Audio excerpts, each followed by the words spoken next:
Navo here. So happy you're back. Are a tourist and a traveler the same thing?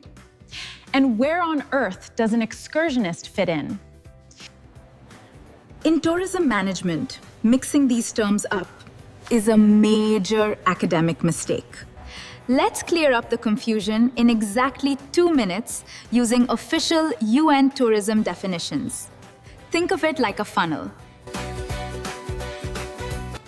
At the very top, we have a traveler. This is the broadest term. A traveler is simply anyone moving between different geographic locations for any purpose and any duration, even just commuting to work. But when a traveler crosses outside their usual environment for less than a year for leisure, business, or study, and they aren't being paid by an entity inside that destination, they become a visitor. This is the official baseline for tourism statistics. Now, visitors are divided into 2 distinct groups based on one simple metric: time.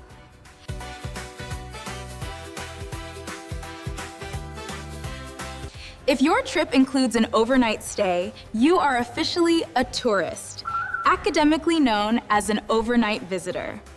But if you do not stay overnight, you are an excursionist, or a same-day visitor. To recap the academic hierarchy, all tourists and excursionists are visitors, and all visitors are travelers. But not all travelers qualify as tourists. Master this distinction. So that's it for today. Subscribe and leave your questions in the comments below. I'll catch you soon in my next mini lecture video. Until then, stay happy.